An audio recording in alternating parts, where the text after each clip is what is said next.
Las armas de la guerra del Golfo.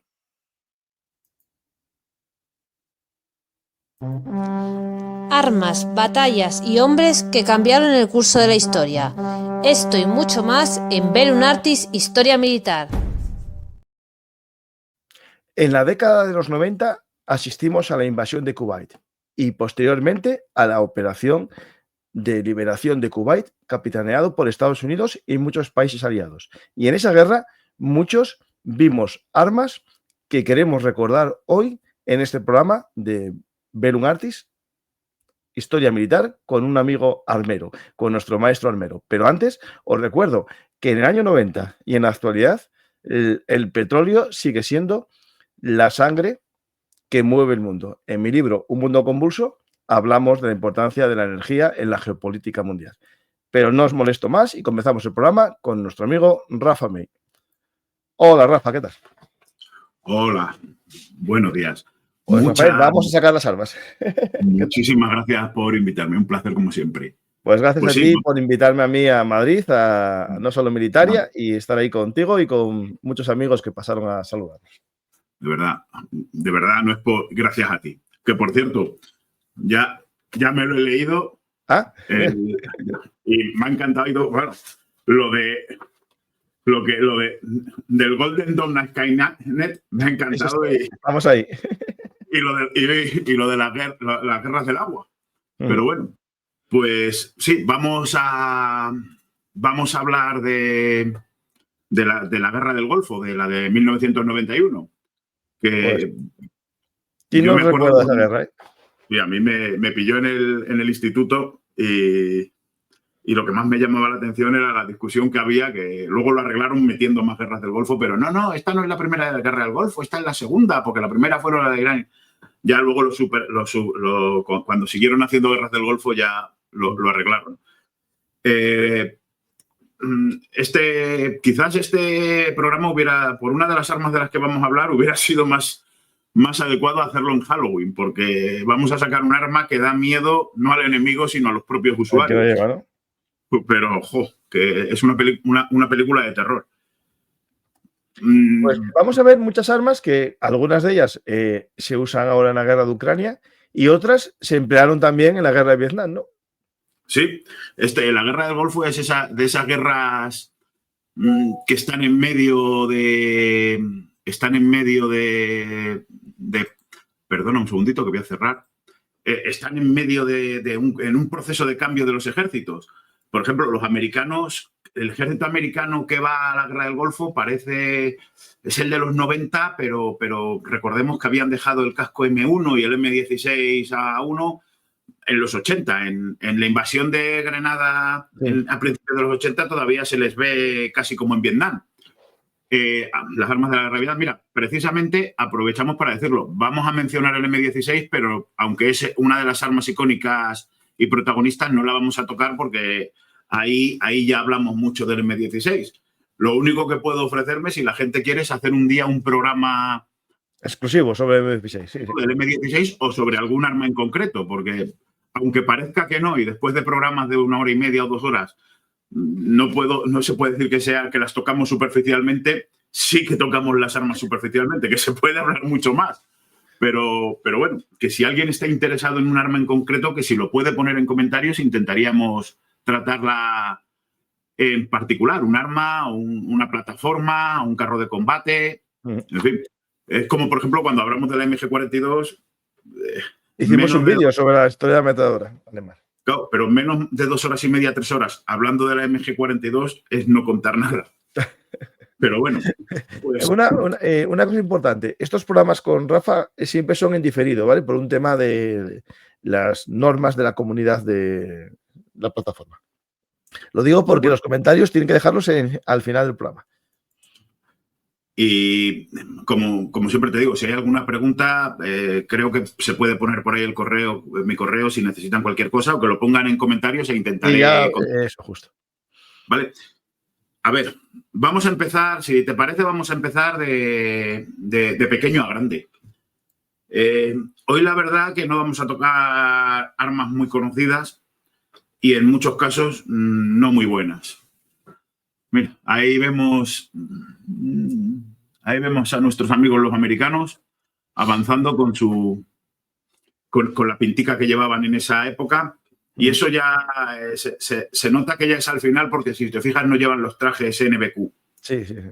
En la guerra del Golfo debieron pasar mucho calor porque aparte llevaban el uniforme y durante las operaciones llevaron puesto encima el traje NBQ, que además fue muy gracioso porque aunque el camuflaje, luego hablaremos de eso, pero que aunque el camuflaje era el del chocolate chip, fueron vestidos de verde o de Bullland por todo el desierto.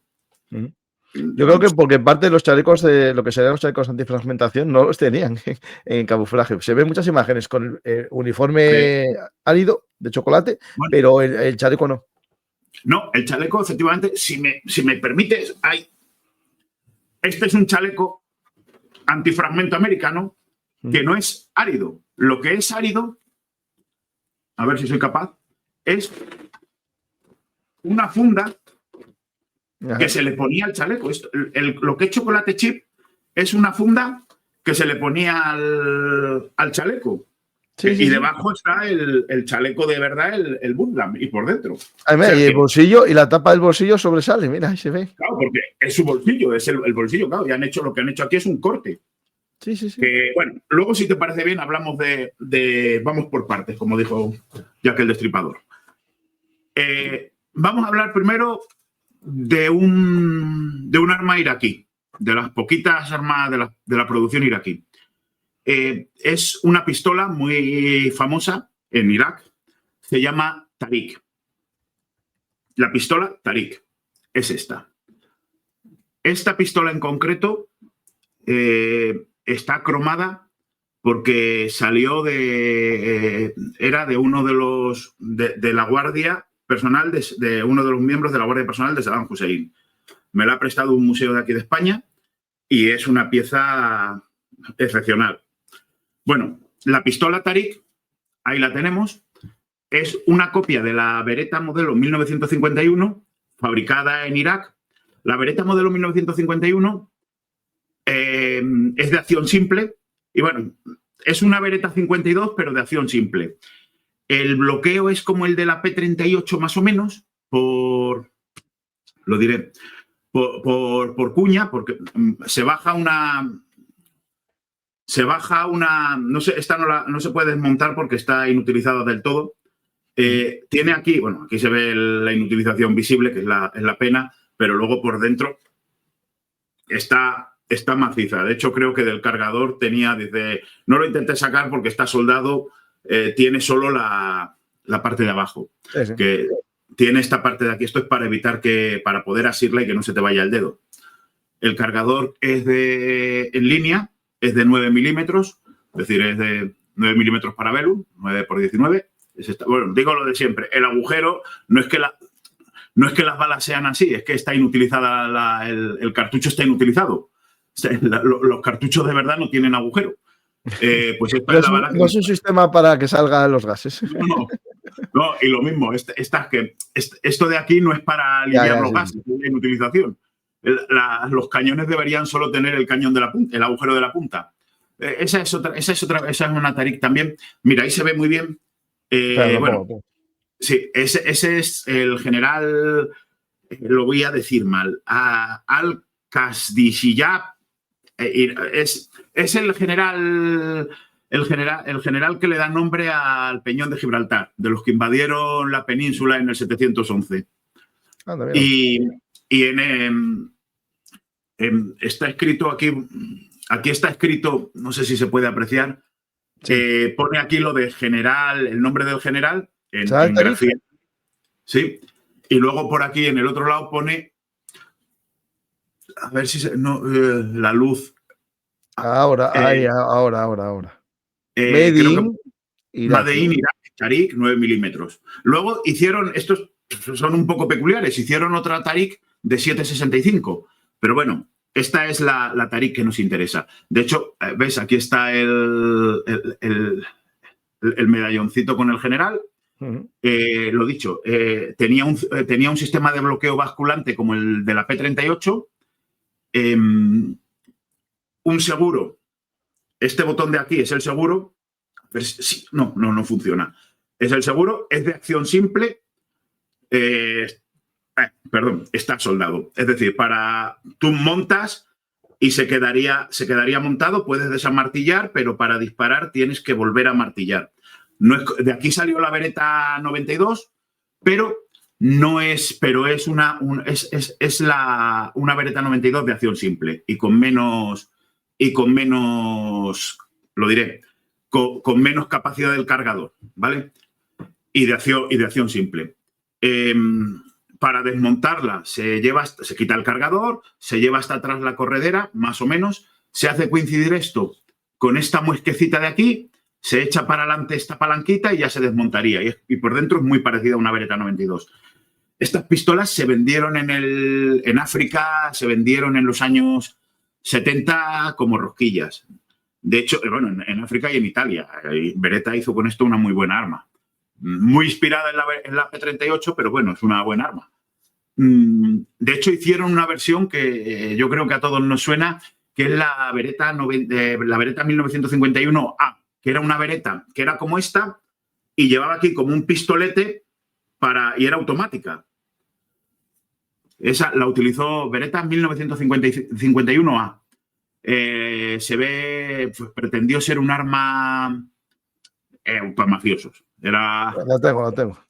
Sí, pues, ¿qué pasa? Que un arma automática, incluso un fusil, esa es. El primer tiro igual, no te digo que des en el blanco, sino cae cerca. Pero ya el resto estás disparando al mundo. No, esto debía ser incontrolable, por mucho que le intentases agarrar, coger, no lleva culatín, con lo cual la sujetas con las manos. Sí. Bueno, o sea, que es de fuego automático. O sea, Sí. Bueno, pues esta ya te digo, aunque esta está cromada porque las cromaron para la guardia de Saddam y además se ve muy bien. Fueron un poquillo dejados, si te fijas, cogieron un arma que estaba picada y la cromaron directamente. La debieron cepillar y la cromaron. Estos puntitos que se ven por aquí, no es que el metal debajo está picado, está comido. O sea, luego es un arma que está... El control de calidad en Irak, en otras cosas no sé, pero en las Beretta, en las Tarik no existía. Aunque está inutilizada, la corredera, el cañón y el armazón están de todos menos alineados. De hecho, no sé si se aprecia, pero si uno lo mide, no mide lo mismo esta parte de aquí, el grosor de esta pared, que el grosor de esta. Quiero decir, no es simétrico. Ya. Y la corredera está desplazada hacia un lado, el cañón está desplazado hacia abajo. Sí. O sea, era un control de calidad que el que lo hacía debía estar ausente. Si había alguien encargado. Bueno, pues esta Beretta se produjeron desde... Pues eso, empezaron a producirse a finales de los 70, a principios de los 70, perdón, y se produjeron hasta el 2003. Obviamente, cuando los americanos llegan, se deja de producir. Pero en el 2009 se vuelve a producir y se sigue produciendo hasta hoy en día. ¿Vale? Es un arma, es una pieza muy, muy, muy curiosa. ¿Vale? Y esta es típica de la guerra de Irak. De hecho, en Estados Unidos hay muchas pululando por ahí en tiro porque se las trajeron los veteranos. Ellos tienen un sistema mucho más... está a cabo en un museo en España, en un museo público, pero todas las que he visto en Estados Unidos hay muchísimas en manos privadas, porque ellos tienen un sistema diferente al nuestro para poder gestionar o legalizar armas de botín de guerra. ¿Vale? Bueno, pues la Tarik, la primera, si...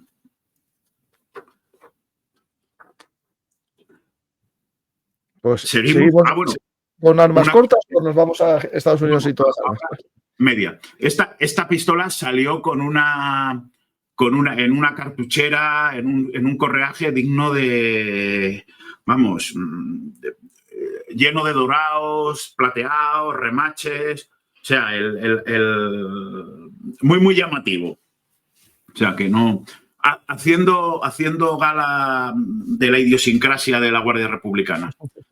Vale. Bueno, el siguiente, un arma decente, el Sterling. Bueno, sí, espera. Bueno, un clásico. Un clásico. Voy a plegarlo. El pliegue del culatín es muy fácil. Se presiona aquí, sube esto para arriba, apretamos aquí y cerramos. ¿Y qué hay? 1, 2, 3, 4, 5, 6, 7. Vale, están todos. Ya está. A ver, no puedo evitarlo. Pero aquí estamos, ¿con armas ya británicas o armas británicas? Esta es británica. Vale. No, digo porque vamos a eso.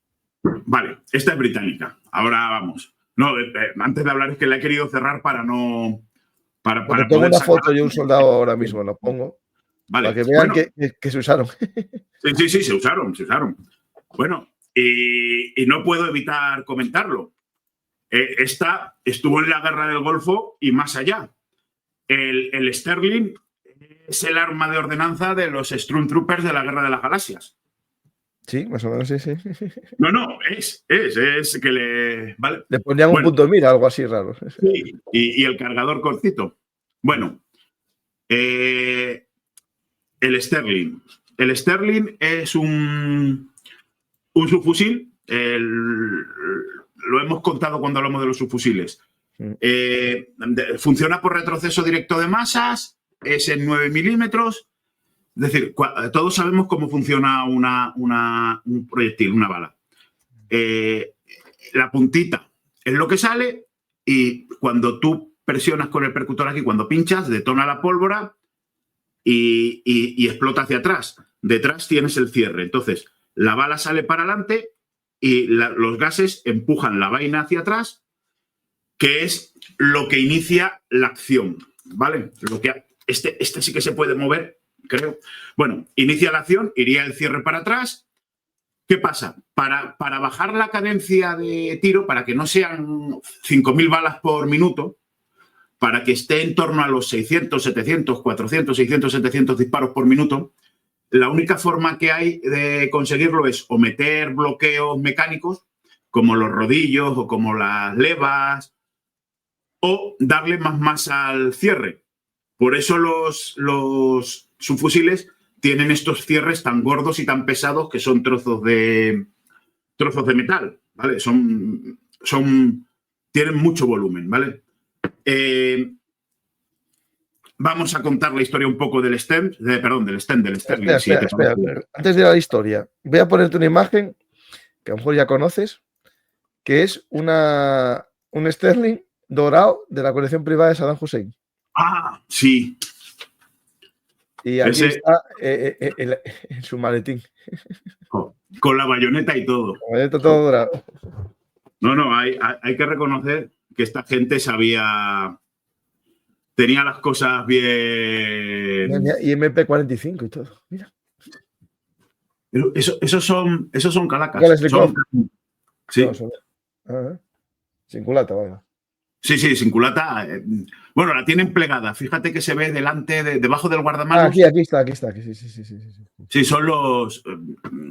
en esos sitios gusta mucho lo dorado.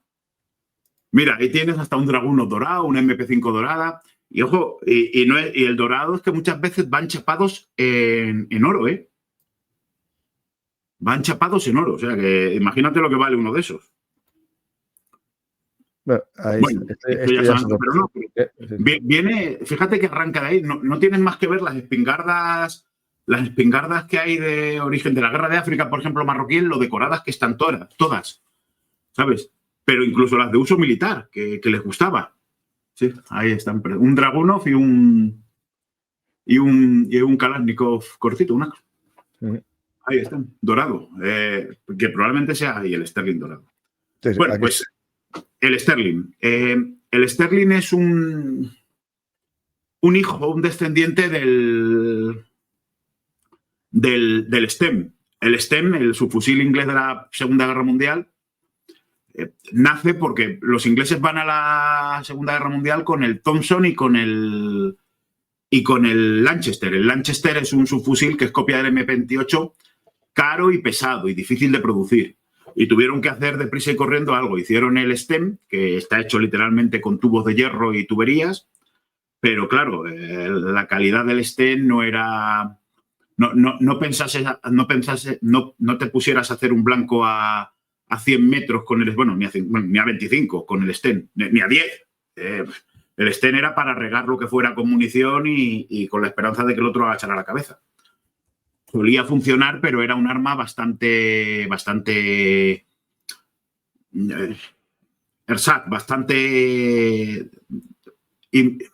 improvisada. Este es el Stem. Sí, los cargadores son rectos y bueno, pues, a ver, hizo lo que tenía que hacer. Fue un arma hecha de emergencia para una emergencia y duró mientras la emergencia. Si te fijas, el agujero que tiene la culata es para meter el dedo gordo mientras que lo coge. Realmente no hay manera buena de coger un stem. Luego, en el momento que empezabas a hacer fuego con él, como es todo metálico, se calentaba. ¿Ves el afinamiento que tiene la puntita del cañón? Delante. Pues eso es para encastrar la bayoneta. Eso de ahí, el rebaje ese es para poner la bayoneta. Bueno, pues hay un señor que se llama George William Pratchett, que es diseñador de armas, ha participado, ha estado trabajando en FN antes de la Segunda Guerra Mundial. Es un tío muy peculiar, es un tío interesante. Creo también que se dedicaba a correr en motos, que batió, vamos, en esa época hay gente muy interesante produciendo armas. Batió varios récords de velocidad en moto, estuvo trabajando en la belga FN, luego estuvo trabajando en Breno, en la fábrica de Breno, y cuando estalla la guerra acaba en Inglaterra. Está en la fábrica, está en Stirling haciendo los Lanchester y se pone a diseñar un arma. En el año 43 ya tiene el primer prototipo, que es un stem, pero con el pistolete y las calidades del Sterling, ¿vale? El cargador todavía es recto y tiene algo que ver con el Lanchester, que es una cosa que, si nos fijamos, el brocal del cargador del Sterling es el del Lanchester. El botón está aquí, es inspiración en el del Lanchester. ¿Vale? Bueno, pues este señor, en el año 44, el Ministerio de Defensa inglés pide un fusil mejor que el Sten, con selector de tiro, porque el Sten no tenía selector de tiro, o no todos tenían selector de tiro. Y este señor presenta sus prototipos, que son unos primeros Sterling, que realmente no son todavía Sterling, son los Pratchett, en 9 milímetros, y con la culata es ya parecida a la del Sterling, pero lo dicho, en esa época, en vez de estar, porque aquí el cargador va un poco inclinado hacia adelante, para poder aprovechar los cargadores del Sten, que todavía son los que utiliza, el Sterling tiene unos cargadores propios, tiene el cargador va en recto. En el año 44 produce unos cuantos de preseries de prototipos. Yo no he visto ninguna foto, pero parece ser que al menos 3 de ellos participaron en Market Garden y se usaron en Market Garden. Porque hay 3 que se han perdido, que se adscriben a la división paracaidista y se pierden. O sea, que pudieron estar en Market Garden. No he visto fotos de ellos, pero pudieron estar. De hecho, la leyenda urbana es que sí que estuvieron, y hay gente que asegura que ha visto las fotos. Yo no las he visto. Vale, después de la guerra, en el año 46, en el año 45 los ingleses dicen que necesitan un subfusil nuevo, pero se encuentran lo que le pasa a los ingleses a todos los países después de una guerra grande, que tienen, en el mejor de los casos, cientos de miles y en el peor, millones de armas, de subfusiles STEM. Y por muy malas que sean, tienen que seguir usando. Efectivamente, hasta resistencias. Sí, sí. Bueno, pero ya este señor en 1946 patenta lo que va a ser una de los rasgos definitorios del Sterling, que es el cargador con rodillos. El cargador no tengo, pero el cargador del Sterling tiene un sistema muy, muy bueno de alimentación, que lleva unos rodillos que evitan las interrupciones. Bueno, pues en el año 46 lo patenta, y el Sterling, el Pratchett, se queda durmiendo el sueño de los justos. Hasta 1951, que el Ministerio de Defensa dice que sí, que ya necesita un subfusil nuevo. Se presentan varios, entre ellos un prototipo británico con un nombre raro de esto, sube no sé qué, no sé cuánto, pero se presenta los primeros Sterling y arrasan. El Sterling es un muy buen subfusil. Le falta solo un poquito de seguridad en el tema del disparo accidental. Es decir, que lo que hemos hablado otra vez de esto... Es demasiado grande, acá. No, que tira con cerrojo. Es que no sé, me parece que está inutilizado. Me lo han prestado también y está inutilizado del todo. Bueno, tira con cerrojo abierto. Es decir, cuando tú vas a disparar, la palanquita esa va hasta atrás. Está y atrás, se queda ¿vale? Entonces, cuando tú... A ver, el cerrojo abierto tiene varias ventajas. La primera, al montar y echarlo hasta aquí atrás, se queda todo esto abierto. Cierto es que puede entrar suciedad, pero la ventaja es que al dejar esta ventana abierta, estás creando una corriente de aire dentro del cañón constante, con lo cual se refrigera antes, ¿vale? En segundo lugar, es mucho más barato hacer esto solo, que es un retén. Quiero decir, esto tiene aquí una leva que sube aquí detrás y sujeta el cerrojo y tú cuando aprietas el gatillo baja y ya está, que tener que hacer, porque el percutor va en el bloque, al llegar aquí golpea la bala y dispara. Que no tener que hacer un sistema más complejo con un martillo que golpee un percutor móvil aquí dentro. ¿Vale? Entonces, es más barato y refrigera. Espera, que lo tengo, ¿eh? No creo que pase nada por poner un segundo esto. Ah, sí, este es... Ahí está, ¿ves? Ahí. ¿Ves cómo se dispara? Va para adelante, va para atrás y ahí está entrando.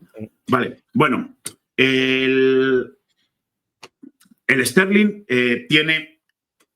Ah, mira, esta sí funciona. Está loca. Tiene el selector de tiro seguro, semiautomático y automático, sí. Es decir, ráfaga, tiro a tiro y seguro. No puedo cogerlo así. Es bastante cómodo, lo puedes alcanzar con el pulgar. El pistolete es relativamente ergonómico. El culatín que hemos visto antes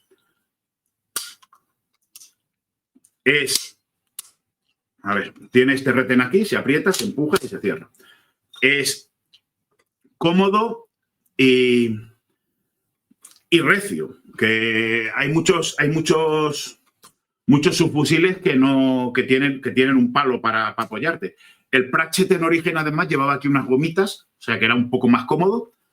Tiene un alza de librillo, que supongo que estará graduada a 50 y 100 metros. Ah, no, pues mira, lo acabo de ver, está graduada hasta 200, o sea, de 100 y 200. A ver, porque es el arma del Stormtrooper y a 200 metros los soldados imperiales harán blanco. Sí, un infante no creo, ¿eh? A 9 milímetros, a 9 metros, a 200 metros no... Vamos, ni Lee Harvey Oswald. Bueno, tiene esta protección para el alza, para el punto de mira, perdón. El alza trasera es esta de librillo y tiene aquí el encastre para la bayoneta que es, creo recordar que en este caso es la misma que la del FAL. Sí, ¿vale? El retén del cargador, bueno, pues un arma útil. En España se copió, el subfusil CMC2 lo copió y le dio más seguridad aquí porque tenía un sistema, lo que te digo, esto cuando te lo puedes, esta es la palanca de montado y una cosa que pasaba con cierta frecuencia, que por eso la MP40 llevaba el seguro debajo y todo eso, es que si tú te lo enganchas accidentalmente, lo echas un poquito para atrás y lo sueltas, arrastras una bala y disparas. Los sistemas españoles incorporan una serie de sistemas de seguridad en el cierre que los hacen muy, muy confiables. Aquí podemos ver, ¿ves aquí una línea? Así como en diagonal, esto de aquí. Bueno, pues esos son unos rebajes que lleva el cierre para darle holgura para que porque aquí entraba mucha suciedad. Mira, todo esto es un hueco que entra al mecanismo, esto abierto, no tiene ninguna tapa para proteger. entraba mucha suciedad y estos son unos rebajes que se hacen para que puedan conducir la suciedad y meterla aquí y que siga funcionando, porque la suciedad podía llegar a obturar el arma. ¿Vale? Pues el STEM, aunque en aquel entonces ya tendría que haber sido sustituido por las versiones cortas del SA-80, del Bullpup, prestó servicio en la Guerra del Golfo, bueno, por supuesto en las Malvinas, y ha seguido prestando servicio hasta, yo me atrevería a decir que hasta hace no mucho. Aparte que es un arma que ha tenido mucho éxito, se ha repartido por medio mundo. Es un arma icónica. Creo que todos la hemos visto en películas, en series, en cómics, es omnipresente y la han utilizado muchísimos ejércitos y la han copiado. Ya te digo, en España se copió el subfusil CMC2, que hablamos de él en su día en el programa de subfusiles españoles. Es una copia. A ver, lo que yo siempre digo, si esto fuera un subfusil CMC2, es un Sterling mejorado hasta aquí, ¿vale? Pero parece que de aquí para atrás se les acabó el dinero o las ideas o las ganas de trabajar y casi que literalmente la culata la solucionaron con un palo o dos alambres, que podían haber optado a una solución mucho mejor. Pero el sistema de seguridad del español es mucho mejor que el del Sterling. De hecho, las Zetas, que la gente se mete mucho, las Z70, las Z62, son unas armas que tienen un nivel de seguridad muy grande. No son tan malas como la gente piensa. Bueno, pues hemos hablado del Sterling y ahora vamos a hablar, si te parece, de la película de terror. Lo dejo aquí. Este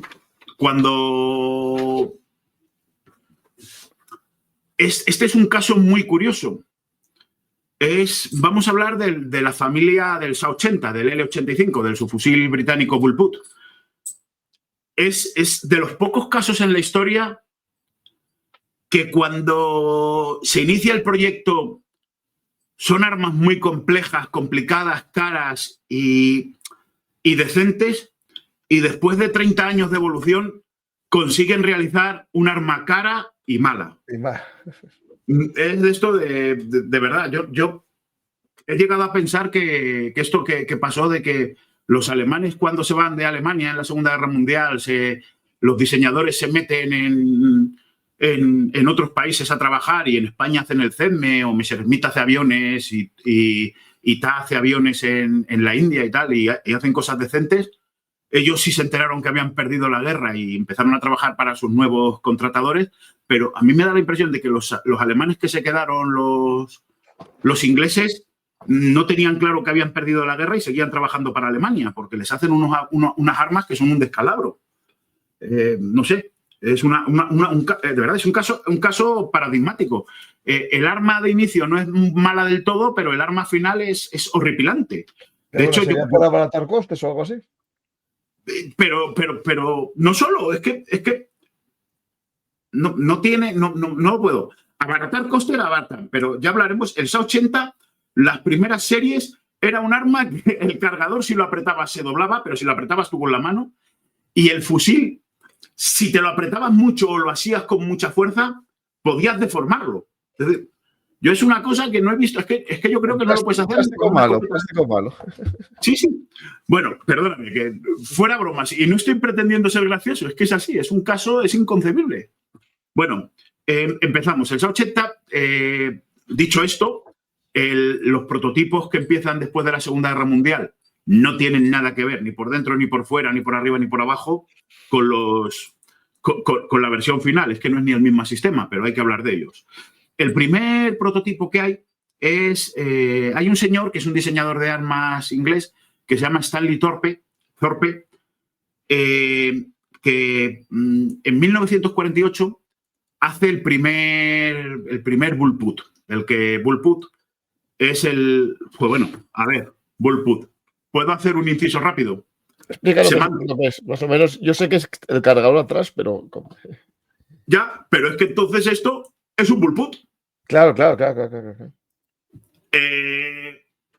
Bullpup, yo por lo que he leído, hay un señor que tiene... Ay, no me acuerdo del nombre. Hay un norteamericano que tiene un par de libros estupendos sobre los Bullpup, británicos y habla de la terminología y sin querer meterse en muchos jardines, acaba metiéndose, vamos, viene a decirte que el término Bullpup viene del mundo civil y es referencia a un tipo de cachorro de perro muy feo. O sea, viene de ahí. Y de unas armas que se hicieron... Claro, sí. Papi, sí. Claro. Y de unas armas que se hicieron para caza, para tiro, también modificadas. O sea, es un término que ahora lo tenemos muy asumido, pero yo la verdad es que no tengo muy claro de dónde viene. Vamos a asumirlo así. Bullpup, arma larga con el cargador detrás y el cañón delante y el pistolete delante, pero sin ser una pistola, claro, ni un subfusil, porque la UCI también sería un Bullpup. Claro. Digamos que ahora hay muchos también prototipos modernos, ¿no? Sí, moderno, sí. Tal. Pero...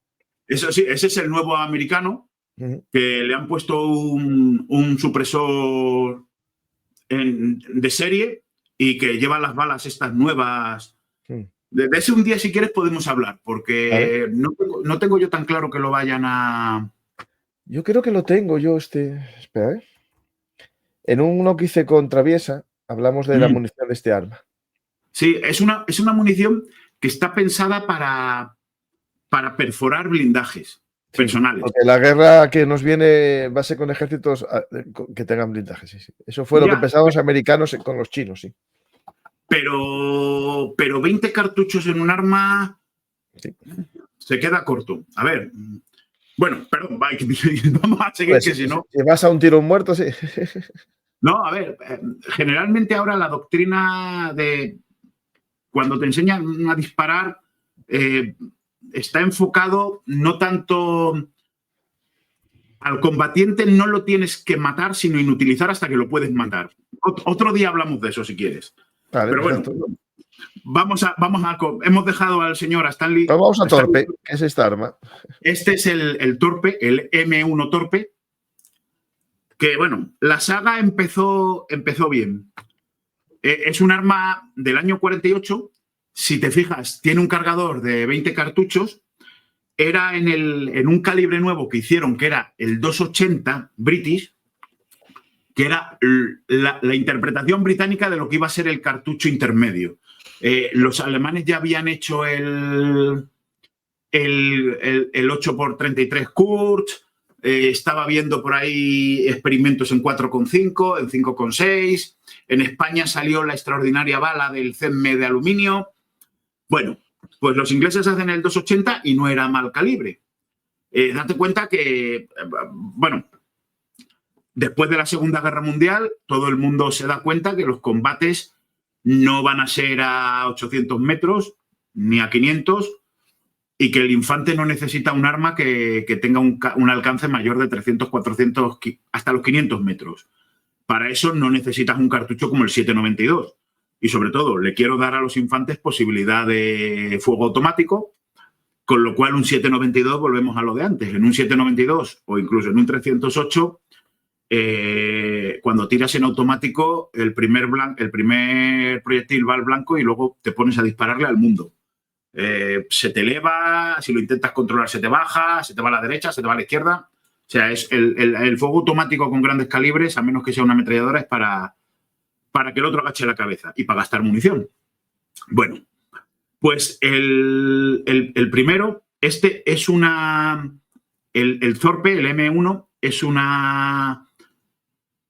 un Gerät 06, el proyecto alemán de bloqueo por rodillos en fusil de asalto, por dentro, con un pistolete de FG-42, de segundo modelo de FG-42, y el arma, te lo juro, es el arma más compleja que he visto nunca. Yo creo que se diferencia de un M1 Abrams en 3 piezas. Está lleno de piezas por dentro, de de piezas que interactúan unas con otras, que el desmontaje, si no te has leído el manual, es prácticamente irrealizable. Es compleja de narices. Bueno, tanto es así, se fabricaron, me parece que fueron 20 y se produjo en 1948 y en 1951 los ingleses dijeron que hasta aquí, que dejaban el programa. Para que te hagas una idea, es otra cosa que luego lo heredaron los posteriores. Los cargadores todavía, esto de cargador desechable no lo tenemos muy claro y son un cruce entre cargador y, perdón, que me perdone la gente y lo que voy a decir, pero para que nos entendamos, es un cargador pero con aspiraciones a ser un depósito de arma, como el de un Enfield, porque, por ejemplo, el cargador tenía detrás una pieza que se sacaba y era una cucharita para colocar los peines y amunicionar el cargador. Y todos los cargadores llevaban eso, es decir, eran cargadores caros. Tenía un sistema también raro que cuando gastabas la munición se quedaba el cerrojo abierto y para quitarlo había que cerrarlo, que había que meter otro cargador, si no había que andar metiendo el dedo por dentro. Y funciona con un sistema de toma de gases como el Gerard 06, pero en vez de pistón de recorrido corto como el 06, es de recorrido largo. O sea, un arma compleja de narices. A ver, ahí se ve, pero bueno, se ve, es que míralo, es complejo. Luego encima el sistema del gatillo, date cuenta que el gatillo está delante, pero tiene que llevar levas hasta detrás del cargador, que es donde amartilla el cerrojo. Entonces, lo que podían haber solucionado con una pletina o lo complicaron de mala manera. Sí, es. Pero, a ver, por muy complejo que parezca ese dibujo, no te haces una idea de lo complejo que es. Uh-huh. Ese sí que es otro programa de 2 horas para explicar cómo funciona. Y de un par de días si tuviéramos uno y pudiéramos desmontarlo. Yo no me veo con fuerzas, aunque me lo dejasen, que no se conservan de trastear. Para volver a montarlo. No, eso es, para volver a montarlo hace falta asistencia técnica.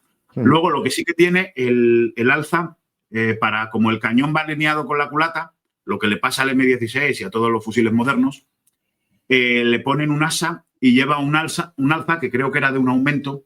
Perdón, lleva un visor que es de un aumento y el cono de metal que tú ves encima, realmente el visor era un visor pequeñito, como el de una carabina de aire comprimido, que hoy en día no tendría sentido, pero en aquella época fue revolucionario. El cono que vemos arriba metálico es simplemente un protector, ¿vale? Bueno, pues ese es el Zorpe, un Gerard 06 con un pistolete de FG-42 segundo modelo. Y ahora pasamos en esa misma época, en 1948 tal, aparece el EM2. Ahí está. Esta es otra canción. Este es un señor, a ver si... Stefan, lo voy a decir mal, Jasenski o Jausewski, era polaco. Gracias a Dios se apiadó de los demás y adecuó un poco su nombre cuando estuvo en Inglaterra. Se le conoce como Jansson. Entonces, a partir de ahora, el señor Stefan Jasenski es Jansson.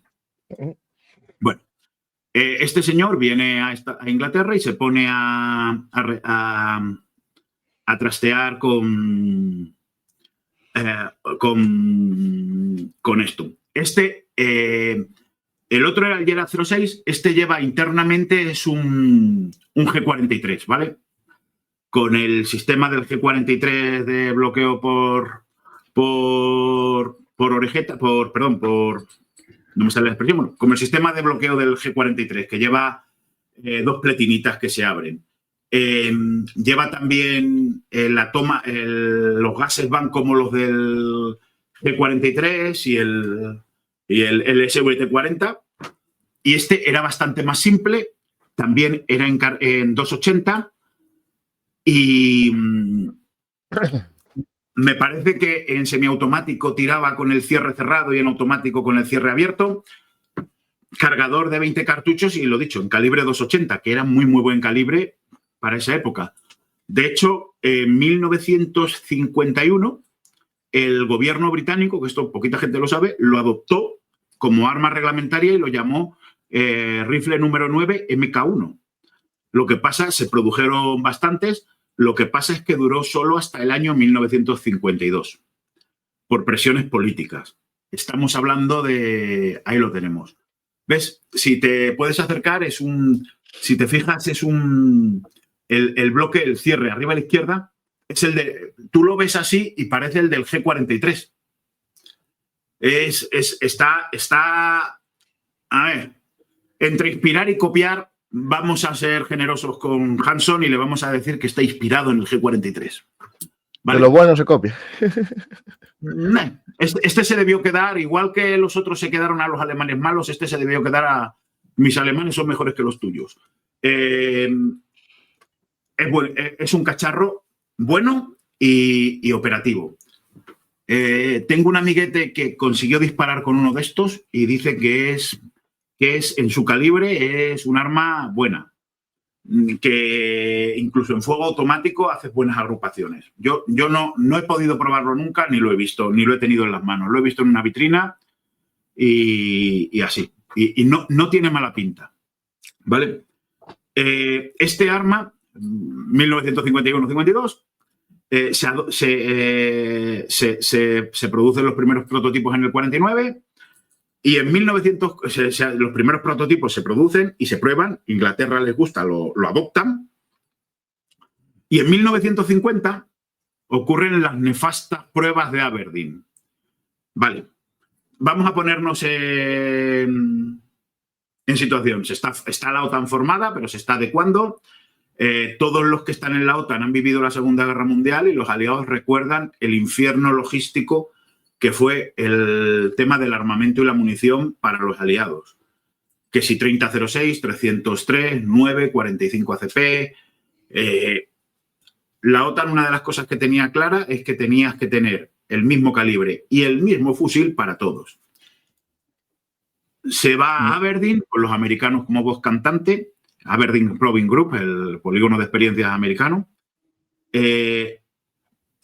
Creo recordar, los británicos van con el EM2 en 280 British, los belgas van con el FAL, creo que también van con el 280 o un calibre similar, y los americanos van con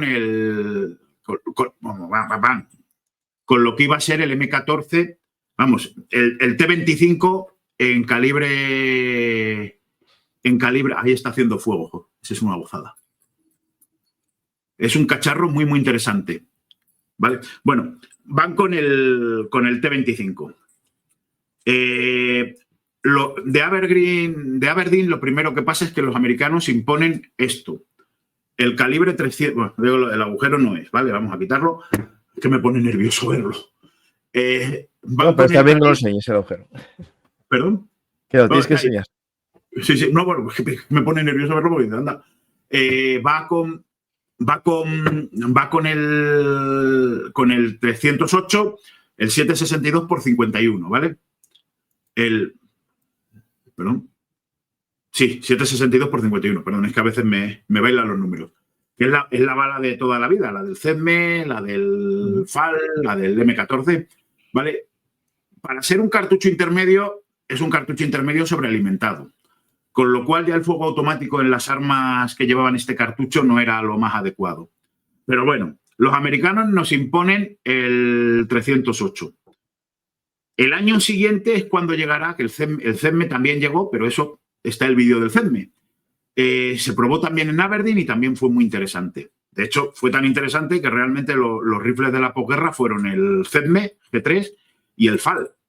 ¿Vale? Bueno, pues los americanos imponen el 762 e imponen el FAL. Matan el EM2, matan el Bullpup inglés y el 280 British.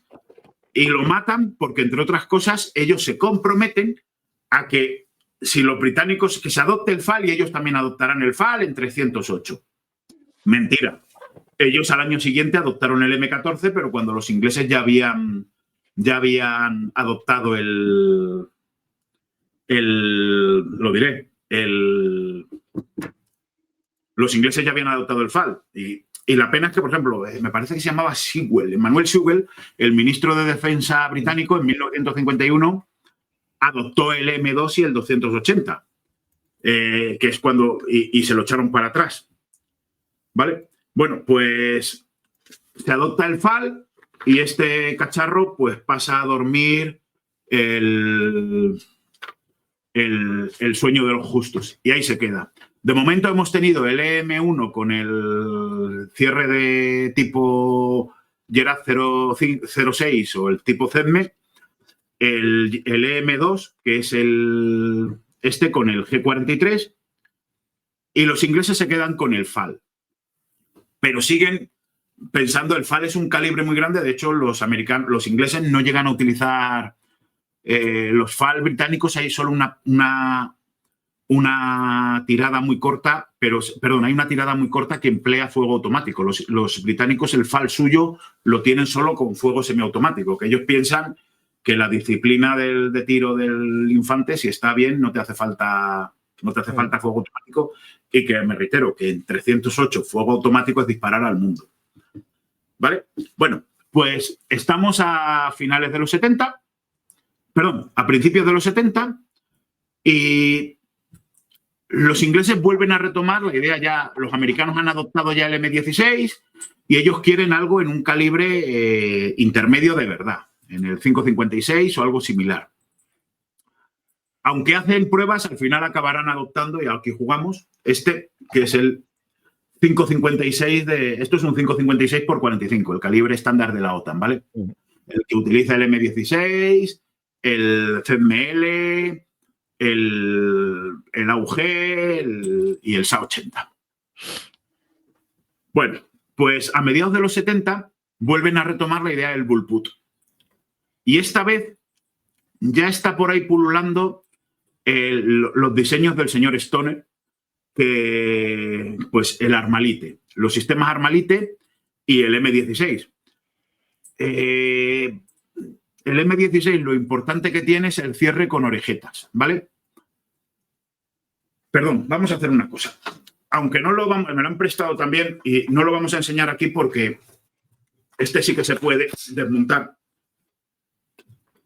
Este es un M16A2, ahora lo enseñamos, Olympic, de los de la época de la Guerra del Golfo. Tenemos el programa del M16, por eso no lo enseño y no... Pero lo he pedido para esto. Esto de aquí, esto es el cierre, ¿vale? Del M16, el cierre relativo. Funciona por toma de gases y esto se ven las orejetas. Sí. Vale, estas orejetas encajan en la recámara y es lo que sella. Para lo que nos va a valer, cuando esto está así en posición abierta, cuando se va a ver mejor así, cuando tú montas, pum, entras y así es como se coloca en batería. ¿Vale? Así está en batería. Aquí estaría el cañón. Cuando tú disparas, los gases vienen por aquí, estando aquí el cañón, esta parte no se mueve, los gases empujan esto, si te fijas, gira un poquito, se desatasca y es cuando ya hace la acción y salta para atrás, arrastra el casquillo que lo eyecta al entrar el siguiente y lo vuelve a empujar. Y al empujarlo y entrar, se vuelve a cerrar, se bloquea y por aquí golpea el martillo. ¿Vale? Nos quedamos con esto, con el cierre con orejetas, ¿vale? Vale. Pues el sistema Stoner tenía este mismo sistema, solo que en vez de un portacerrojo entero que lleva el muelle y el armazón del M16, en el M16 el armazón es lo que mantiene el cerrojo en su sitio, la carcasa, ¿vale? Entonces esto tiene que ser bien hecho y duro y resistente. En el Stoner no. El Stoner tienes, que lo veremos luego, dos varillas con un muelle en medio y las varillas son lo que dirigen el cierre. De tal manera que tú la carcasa la puedes hacer más delicada, de metal doblado. Bueno, pues con este sistema, espero que haya quedado medio claro, perdón si me he liado mucho, de 1972 a 1974 los británicos construyen 12 prototipos en 4,85, a ver, si 4,85 por 45 y uno en 5,56. Ellos querían utilizar el 4,85, pero como se impone el 5,56, pues al final el 5,56. Cargadores de 20 y le llaman XL60. XL es prototipo. Bueno, cargadores de 20 para el fusil de asalto porque ya ellos tenían pensado hacer una versión de fusil de asalto y otra versión de arma de apoyo. Y cargadores de 30 para el arma de apoyo, que ahora la veremos. Se producen unos cuantos basados en el Armalite y se ponen a producirlo. Aquí hay un problema. Los diseñadores que hacen el XL60 ya no son los mismos ni tienen que ver nada con los que han hecho los que han estado en el programa del EM1 y del EM2. El FAL ha venido de fuera, o sea que no lo han diseñado. Ahí lo tenemos. ¿Vale? Es el 70. Ese es el siguiente, que ahora no... Ahora lo veremos. Ese es raro. Bueno, los diseñadores no tienen nada... No son diseñadores, no tienen nada que ver con el programa anterior y no son diseñadores con ninguna experiencia, no son ingenieros con experiencia en armamento. Entonces, hacen unos cálculos muy elegantes, unas soluciones muy elegantes. XL60 era, supuestamente. Y no han diseñado nunca un arma. ¿Qué pasa? Sale un arma que en teoría funciona y en las pruebas funciona, pero cuando se empieza a utilizar militarmente da muchos problemas. Volvemos a lo de siempre. Hacen lo mismo. Para tiro a tiro cerrojo cerrado, para semiautomático, para automático cerrojo abierto. Cosas, dices que sí, que eso puede ser una solución, puede parecer interesante, pero es complicar el arma para nada. Y se producen, se prueba y no acaba de funcionar. Luego, encima, otra cosa que le pasa, que en un último gesto de genialidad, diseñan un arma solo para diestros. No tiene posibilidad de hacer fuego. Es un sistema bullpup que si tú estás disparando y tienes la ventanica de eyección aquí, si tú tienes diestro y tiras así, salen por aquí. Pero si eres zurdo, te los estás comiendo. Generalmente el AUG y otros sistemas tienen posibilidad de cambiar el lado de eyección de casquillo, pero bueno, se producen. No es un arma adecuada, pero todavía no es horripilante. Para llegar al arma horripilante, el XL70. Sigue el proyecto, los ingleses quieren cambiar de fusil, no quieren comprar el M16 y bueno, y se producen los prototipos del XL70. Es otro bullpup como el que tú has puesto, pero encima ahora se añade otra cosa, lo que tú has dicho. Presiones para reducir el coste del arma. No eran ingenieros los que lo han diseñado. Entonces, cometen errores tontos como que, por ejemplo, le dan el tratamiento térmico al bloque del cierre. Es decir, es como todos hemos visto forjado a fuego. Pues templan la espada antes de cortarla. Pues primero templan el cierre, por decirlo así, y luego le hacen el agujero para el percutor. Con lo cual eso se meneaba. Cuando intentaban hacerlo, los percutores quedaban de todos menos centrados. Ya era una suerte que quedase en el mismo arma el percutor. Bueno, a esto le vamos sumando las presiones para bajarlo de coste y se van... ¿Cómo bajamos el coste? Pues ponle menos chapa. ¿Vale? Pues hacemos con menos chapa. De momento se va salvando porque el cerrojo es el de la R15 y la estructura no es necesario que sea muy fuerte. Pero en las pruebas, por ejemplo, pasa que si un soldado, no que se caiga, no te digo que se caiga, pero un soldado se ponía nervioso o apretaba mucho el arma y la deformaba. Los cargadores son de aluminio. Los cargadores tú los apretabas más de la cuenta o hacías un gesto raro llevándolos en el portacargador y los doblabas y los deformabas, con lo cual ya había interrupciones. Bueno, En 1970 y algo se llama a un señor que es Jim Sullivan, que es uno de los famosetes del mundo de las armas, de los diseñadores del R15 y del M16, y para que le eche un vistazo para ver qué podemos hacer con nuestro fusil. Sí.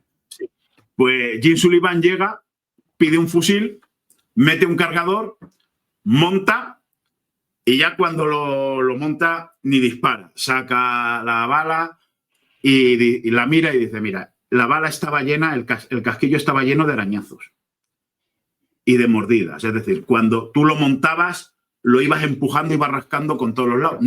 No debería pasar nada. Un diseñador de armas sin experiencia, la bala ha entrado, el casquillo ha entrado, el cartucho ha entrado, está dentro, tú disparas y sale. Pero ¿qué pasa? Has ido quitando pedacitos del latón. Estos pedacitos del latón han ido cayendo por ahí dentro y, hombre, no a 5, a 10, a 100, pero igual, después de 400 disparos, esos pedacitos de latón acaban produciendo interrupciones. Tú con un arma actual metes una vaina y metes un cartucho y si lo sacas verás que no está arañado en ningún sitio, que como mucho tiene el punto de toque aquí del cierre, como mucho, y de la uña extractora donde lo ha agarrado para tirar. Pero no tiene arañazos por aquí. Bueno, ¿cómo sería la cosa que en un arma automática el manual recomendaba limpiar la toma de gases cada 300 disparos? Es decir, en un enfrentamiento tipo que se disparase en 1200 disparos, que es algo normal, pues tenías que pararte a limpiar la toma de gases 3 veces, porque si no podía haber interrupciones. Sí. Bueno, las armas siguen empeorando progresivamente. Y aquí se acaba el XL70. Jim Sullivan se va y los ingleses siguen trabajando y ya sacan, ahí está, el XL85-86, ¿vale? Que es las preseries de... Bueno, mira, ahí se ve otra cosa muy interesante, que para que el cargador entre mejor, el brocal del cargador, si te fijas, es una pieza que está soldada. Entonces, primero le soldaron las piezas, ahí está la línea de soldadura. Primero le soldaron las piezas, luego se dieron cuenta de que no acababan de funcionar, hubo que reforzarlas. Bueno, pues resulta que que hacen el XL80 tal. Y por fin ya sale esto, después de muchos prototipos. ¡Uy! Esta es una versión de apoyo, pero sería el SA80. Es de mayor capacidad de tiro, ¿no? Como una metralladora ligera. Sí, el arma de apoyo. Se diferencia del XL85 y 86 en que le han puesto esta viga para sujetar el bípode, porque el bípode iba directamente sobre el cañón y daba muchos problemas. Y bueno, aquí se ve, esto es una maqueta, maqueta, es una maqueta de Enfield.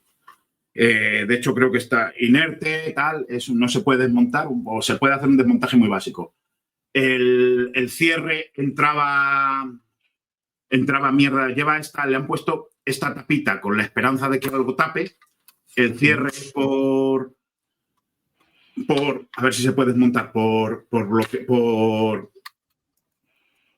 el cierre es del sistema del AR-180, el AR-18, el 180, y uno de los grandes problemas, el brocal del cargador, el retén del cargador.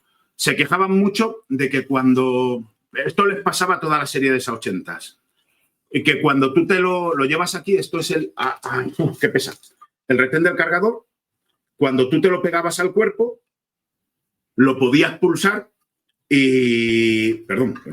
puedes pulsarlo y cuando perdías el cargador sin darte cuenta y cuando lo ibas a usar te encontrabas que no tenías cargador. El seguro está aquí, es este botón de aquí, que para diestros medio funciona, pero para zurdos es inviable, y el selector de tiro es esto. ¿Vale? Luego está esta pieza de aquí. Esta pieza de aquí, que es para retener el cerrojo detrás, y se desbloquea con esto. Lo dicho, a ver si puedo desmontarlo. Algo se podrá hacer. ¿O no? Es que esto es una maqueta, bueno, maqueta, eso. Uno completamente inerte, me lo han prestado y no se puede desmontar. Bueno, es el SAO 80, ¿no? 86. Este es el SA80, SA85-86. Lleva un asa porque el cañón está alineado con el cierre y con la culata, entonces para poder apuntar le tienes que elevar. Aquí suelen llevar el visor Trilux, el SUSAT. Que los visores del SA80 tienen un pequeño problema, que los Trilux, los SUSAT, que es, creo que lo tengo apuntado aquí porque es un nombre. El que tú tienes es esta versión para que la gente lo vea un poco. ¿Qué pesa? Es esta. A ver, esa, sí. Que, pues eso. Además, esta es la misma, que se nota, no está todavía, ahora seguiremos. Bueno, pues este se produjo, además que es que pasa una cosa curiosa, este se diseña muy barato, el visor, por ejemplo, no es malo, es Sight Unit Small Arcs Trilux. Los ajustes de elevación y de deriva son exteriores, lo cual... Y eso sí, es pesado, pero es resistente, que le puede pasar un tanque por encima que sigue funcionando al visor. Estos no, estos ya son de... Estos más modernos, ¿no?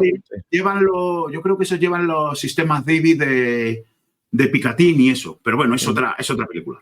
Bueno, pues se produce. Encima pasa una cosa. En aquella entonces, British Aerospace quería comprar Enfield, la fábrica de armas. Enfield. Bueno, querían comprar la que producía Enfield, los que fabricaban las armas. Y el gobierno decide producirlos a toda prisa para poder sanear las cuentas. Ese también es una versión A1 del SA80, del normalico. Bueno, pues deciden fabricarlos a toda prisa y encargar pedidos. Salieran. ¿Qué pasa? La fábrica de Enfield los operarios sabían que se iba a vender y que se iba a ir a Birmingham. Con lo cual no pusieron demasiado entusiasmo. Desde ya para lo que me queda en el convento, pues las armas empezaron a salir y salieron muy mal. Enfield la compró British Aerospace, se fueron a Birmingham, acabaron la producción y precisamente en la guerra del Golfo se falsean las pruebas de aceptación se falsean, se cambia el tema de las averías leves no se cuentan, los fallos leves no se cuentan, los intermedios tampoco, solo se cuentan los fallos graves. Para que nos hagamos una idea, un fallo grave es casi catastrófico. Era cuando tenías que cambiar el arma o cambiar muchas piezas. Todo se va silenciando y en la primera guerra del Golfo, en esta nuestra que nos ocupa, cuando vuelven, se encuentran que ya no lo pueden silenciar más y la gente empieza a hablar de los fallos, tal, cual. Los ingleses, el gobierno británico dice que no es para tanto, que tal, pero que lo van a solucionar. ¿A quién llaman para solucionarlo? A HK, a los alemanes. Vale, es cierto que en aquel entonces HK tenía gran parte estaba comprada por los británicos, o sea que no fue una cosa totalmente extraña. Pero bueno, pero los alemanes. Cuando quieres hacer un arma o un tanque, llama a los alemanes. Total. Los alemanes les dan primero, me parece que son 2.000... No, perdón, les dan 200 el 85 de estos A1, los miran y los arreglan. Los ingleses los prueban y ven que es otro fusil. Así que esto fue en 1998 y en el año 2000 les dan 200.000 de estos para que los arreglen. Me parece que los ingleses se dejaron 95 millones de libras en el arreglo. Bueno, para que nos hagamos una idea, les cambian. Para empezar, mira, el gatillo. Es un arma que los ingleses tienen pensado usar en climas fríos con nieve. El gatillo es plano por detrás. Cuando se les metía nieve, no podían disparar. se les bloqueaba. El gatillo lo cambian y le hacen con una formita detrás como en cuña para poder cortar la nieve. La palanca de carga. Aquí es un redondel y el problema es que la eyección te saltaban las vainas muchas veces. Entonces la palanca que hacen los alemanes es como con una coma para que sirva de deflector mucho más operativa. Le cambian también la parte de atrás, la cantonera. El pistón de gas lo perfeccionan. La aguja percutora la refuerzan. El martillo le dan más masa y cambian todos los muelles. Amplían la ventana de expulsión. Los cargadores los cambian. Bueno, no es un fusil nuevo, pero no se parece al viejo. Y un problema muy grande que se encuentran, que los ingleses en su infinita sabiduría transforman parte de los A80 en de A1 a A2, pero no los transforman todos. Entonces su cadena logística comparte piezas de repuesto de los A1 con piezas de repuesto de los A2. ¿Qué pasa? Pues que los alemanes encima tienen que buscarse la vida para hacer sus piezas de repuesto totalmente diferenciables. Entonces las que son plateadas que no van pavonadas en el A1, pues ellos las hacen pavonadas, los muelles los pintan rojos, pues hacen un fusil nuevo. Estas son A2, para que lo vean en lo del gatillo. Sí. Lo del gatillo, y fíjate, otra cosa que también hacen, se refuerza se protege el extractor del cargador para que la gente no los pierda, porque, a ver, yo creo que no es la mejor de las experiencias que cuando te encuentras a un enemigo, a un iraquí de frente. O sea, que te caiga el cargador, ¿eh?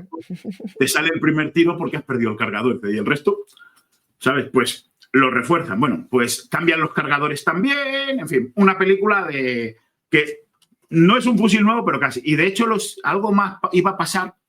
Porque cuando fueron a Afganistán, yo he visto algunos SA-80 que están marcados como A3, pero creo que son solo en temas de piezas de repuesto, no hay una versión A3. Y los carriles Picatinny que hay de las armas realmente no es una versión nueva, sino que contrataron a una que es David Defense o algo así para que les hiciera nuevas armas. A ver, este lo pone como un A3, me te lo muestro, ya miras tú. Yo A3 creo que no son, que lo que pasa es, sí, la parte de arriba... Aquí pone A3, mira, ¿eh? Ah, pues mira. Vale, pues sí, pues hay A3, vale.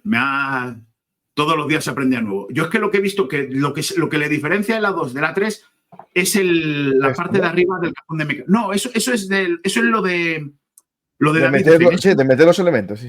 Eso, pero que eso se pone, eso es un aditamento, es eso que está señalando. La parte verde de arriba, lo de arriba, atrás. Esa parte de ahí, todo eso, toda la parte superior, desde la culata hasta adelante. Eso es lo que cambia de la 3, que se modifica.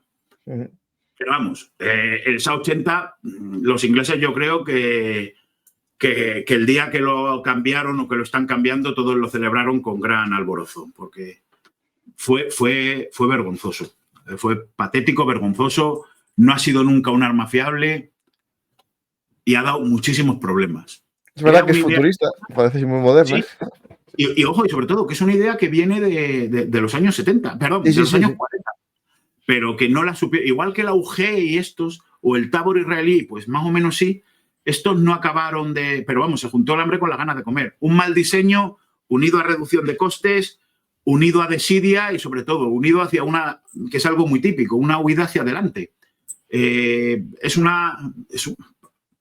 A ver, perdón por la expresión, es una cagá, porque fue una cagá. Y en vez de corregirlo, prefiero taparlo. Y cuando lo arregla Check-up, hay mucha gente que dice que cuando en el 2000 pasó esto tenían que haber comprado directamente M16. Pero les salió más barato arreglarlo y no acabó de funcionar. Bueno, y para que veas hasta qué punto llega la peculiaridad de los británicos, mira, si me permites, esta es la bayoneta, que no me he quitado. Nada, del SA-80. Esta es la bayoneta de verdad, ¿eh? Se mete en el cañón y en teoría disparas por aquí. Claro, puedes disparar pero se calienta. Esta es la funda, ¿vale? No está rota, estos agujeritos y esto que le falta aquí y esto que no lleva, es que Es que la idiosincrasia británica. Esta bayoneta está pensada para llevar aquí una serie de útiles casi como una navaja multiuso. Y fíjate que lleva la orejeta para usarla de cortalambres, pero aquí en la vaina no hay sitio para ponerla porque va aquí. Entonces, ¿qué pasa? A las tropas de segunda línea le dan esta, así. La bayoneta buena, la que tiene todos los útiles, solo se las dan a las tropas de primera línea. Ajá. Hasta en ese punto ahorran. Ahí está. Esa es una versión de gala, de servicio para desfiles y grandes ocasiones. Tú a la guardia de la reina en los cambios de guardia los ven que van con las fundas y eso, tapando el visor y el guardamanos, porque como es verde, blancas o negras, dependiendo del uniforme para las grandes ocasiones, para que quede bonito. Porque ver desfilar a gente con todo de rojo, con uniformes de granaderos, ahí está, con la bayoneta, que estás disparando a través, claro, y eso se calienta. Imagínate tú luego tener que quitarlo. Bueno, pues este ha sido el SA-80, película de terror.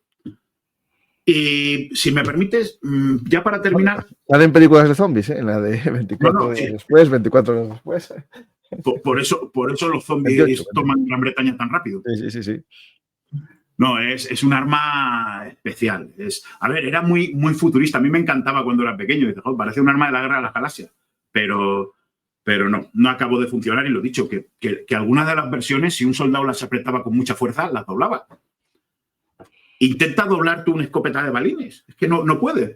Y los cargadores lo mismo. Apretabas y, a ver, no así, pero que con cierta fuerza los deformabas.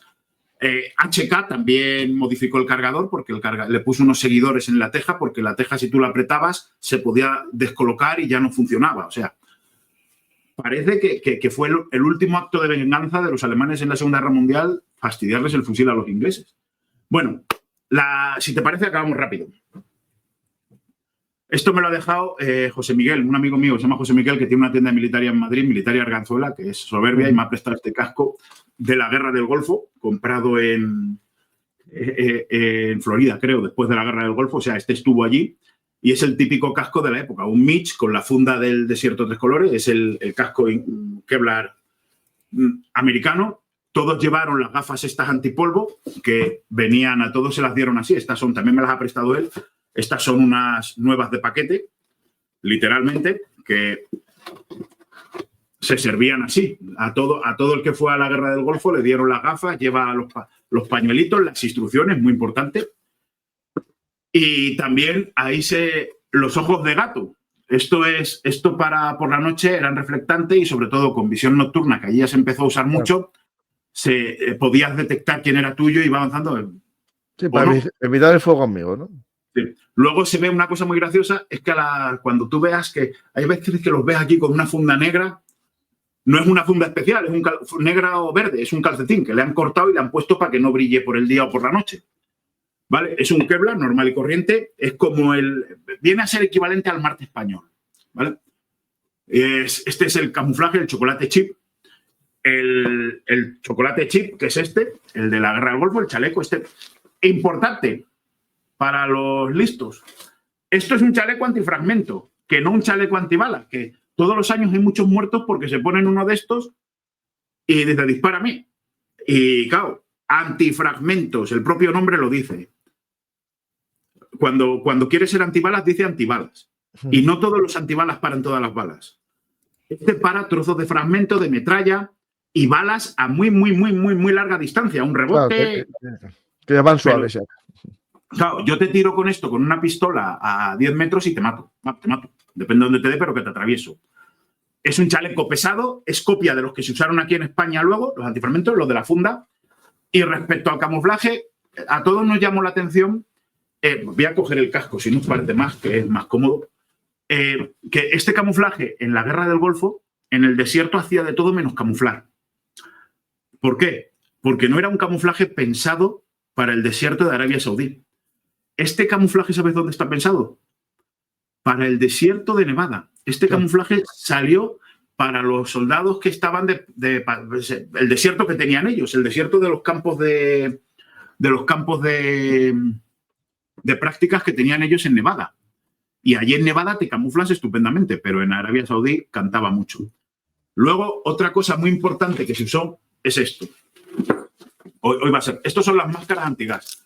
Esto es una máscara antigas, pero de vehículo. ¿Vale? Esta máscara antigas va con el tubo y lleva el tubo, no lleva filtro, más que aquí está, lleva el filtro pero que fíjate que es un filtro que está pensado para enchufarse al sistema de respiración del vehículo en muchas ocasiones. Es una máscara que no es de combate, es una máscara, es que está nueva, me da pena.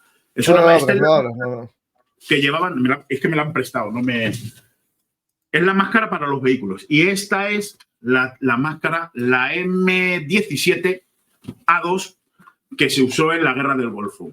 Esta es la que hay películas, la película está Yareje. Sí, sí. Es la máscara esta de gas. Ya la, ponérosla. Espera, la pongo, tengo aquí una imagen. Es una máscara antigas que no me la pienso poner. Incómoda, pero eso sí, pensada para gente. Ahí está. Venía pensada para combatir con ella durante largos periodos de tiempo. Una cosa muy curiosa, si me puedes volver a sacar. Espera, mira, tengo aquí una cosa, espera, que va a llamar la atención y a lo mejor es lo que tú quieres mostrar. Esto que tiene para las cantimploras. Esto que va aquí guardado, lo enchufas a la cantimplora a la que previamente le has tenido que poner un tapón especial, se lo enchufas, la colocabas y con esta palanquita de aquí, a ver si lo podemos ver, con esta palanquita de... perdón. Con lo que hemos visto... Sí, sí. No, bueno, no se ve negro todo. Bueno, con esto te mueves dentro un tubito que se... Y lo buscas con tu lengua para... Y luego tienes que andar pillándolo, ¿vale? Pues esta es la máscara antigas unida al traje NBQ que vendieron, y... Aquí está esto, perdón. Y luego llevaba aquí esto, que esta me la ha dejado también José Miguel, mi amigo de Arganzuela. Lleva esto, que es lo que ves que llevan colgado aquí siempre, que aquí van las cositas de limpieza, esto no suele estar, llevan las cositas de limpieza y los inyectables de atropina. Las toallitas y para limpieza, para descontaminación y eso. Y los inyectables y estas cosas. Todos hemos visto la película de La Roca, lo de En el Corazón. Las atropinas son unos bolígrafos que te los pones en la pierna o donde puedas. No hace falta ir al corazón. Bueno, para gustos hicieron los colores. Yo en el corazón no me la pondría. Y luego los americanos sirvieron este tipo de cosas que eran bolsas anti-NBQ, bolsas para proteger equipo y eso. Y por último... A ver, la idea era porque tenían miedo al arsenal químico muy grande que tenía... Que al final se empleó sobre todo por el tema del petróleo, ¿no? De los pozos quemados. Sí, y lo que te comento, el problema es que encima era todo Woodland. Solo los británicos llevaron un poquito de camuflaje del DPM del desierto y, curiosamente, las máscaras británicas eran todavía mejores. Eran las Avon, que son las que el ejército español las ha usado, máscaras Avon que eran mejores que las americanas, pero bueno, fueron con esto y gracias a Dios no tuvieron que usarlas. Esto fue... Yo creo que les hicieron más daño las vacunas y los... Sí, hubo el síndrome, ¿no? Ese síndrome famoso, sí. Sí. Y por último, que esto también, me reitero, esto de verdad que se lo agradezco mucho a José Miguel porque es una pieza extraordinaria.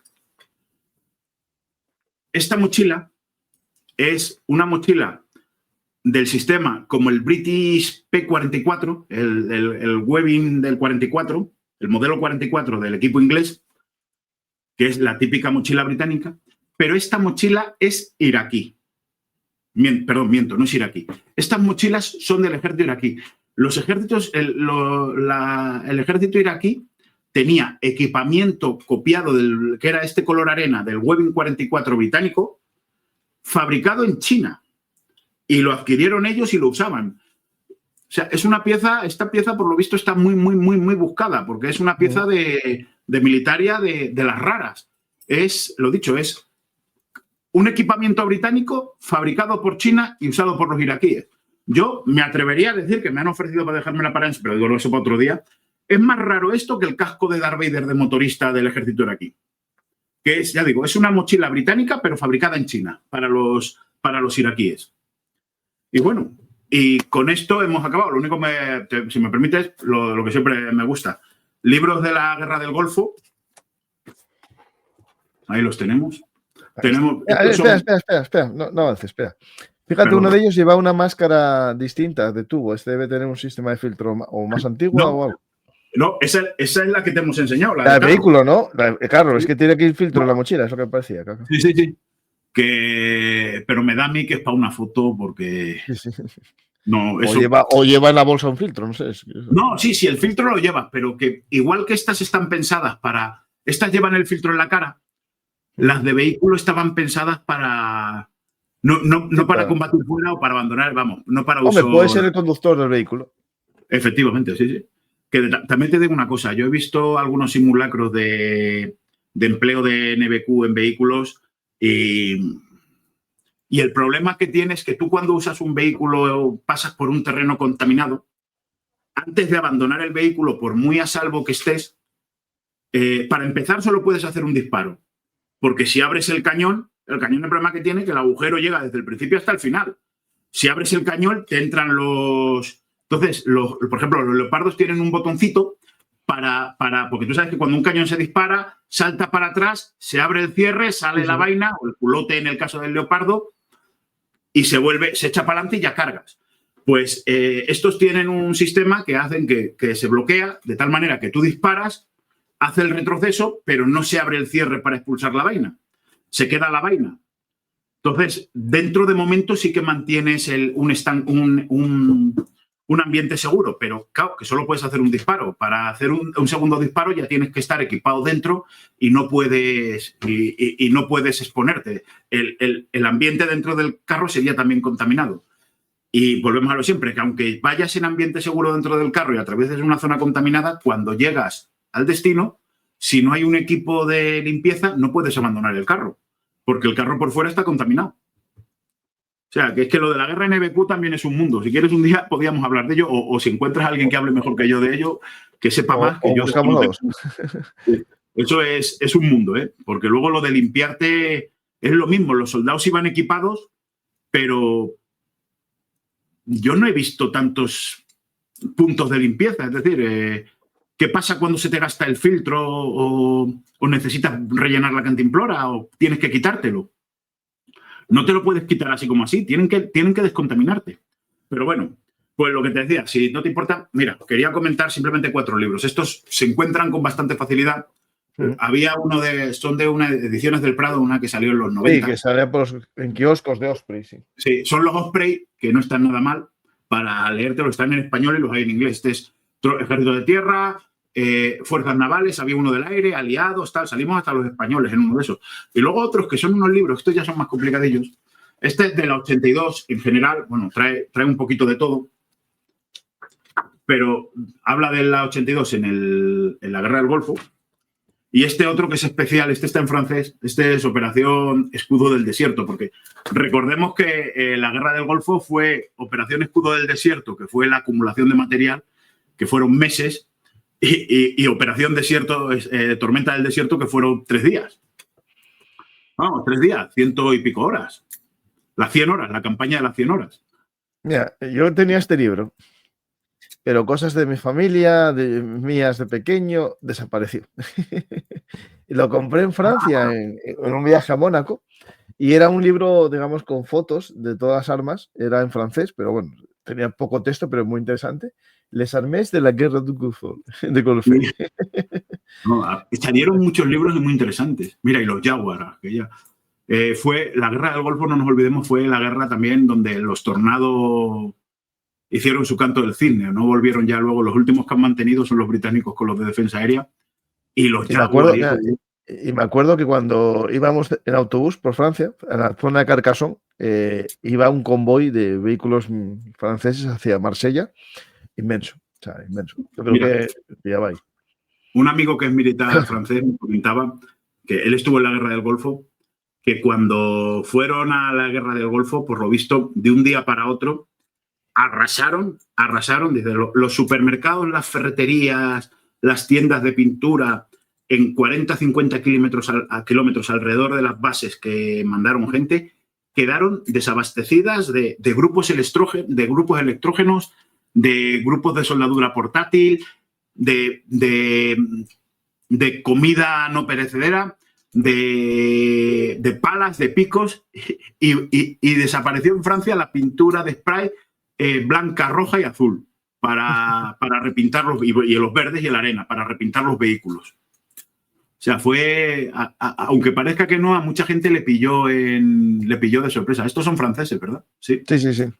Fueron con el FAMAS, que es otro fusil también de Halloween, y no lo hicieron. Los franceses se pegaron una cabalgada interesante. Y fueron con los AMX-30. Ahí los tienes. Estos son de la Legión, yo creo. Sí, yo creo que sí. Vale. Pues eso, pues esto es la Guerra del Golfo, lo que hemos contado así un poquito por encima, y que espero que les haya gustado a la gente. Pues seguro que sí, y el que nos quiera hacer preguntas, que lo deje en los comentarios, y Rafa estará ahí atento. De acuerdo. Una cosa y ahora, que me gustaría... a una cosa, vamos a hacer publicidad de algo interesante e importante para los amantes de la historia militar. Te he pasado el tríptico, si lo puedes poner. Está cargando. Vale. Ya sé que ha habido mucho... Yo colaboro con el Instituto de Historia y Cultura Militar aquí en Madrid. Ha habido mucha polémica porque no se había hecho nada del desembarco de Alhucemas. Hay que entender que los organismos oficiales tienen agendas cerradas. Entonces, esto estaba programado y se van a hacer unas jornadas del desembarco de Alhucemas. Ahí lo vemos, del 16 al 18 de diciembre en el Instituto de Historia y de Cultura Militar. Está colgada en la web. Va gente muy interesante. Va a haber una exposición de material original de armas y uniformes de los que se emplearon en el desembarco de Alhucemas. Y solo puedo decir que la entrada es gratuita. Es en el Paseo de Moret, hay aparcamiento, se puede aparcar en el propio instituto, y yo creo que va a valer la pena, que al que le interese que vaya, porque va a estar muy bien tanto las conferencias como la exposición y del desembarco de Alhucemas, que sí que se están haciendo cosas, aunque parezca que no. Pues nada, muchísimas gracias. Justo, mira, está todo pensado para que el 18 acabe la exposición, que es jueves, y el viernes, en Tercios Viejos, estaré yo presentando mi libro sobre un mundo convulso. Y parece que está todo diseñado para que vaya una semana muy histórica y de actualidad militar.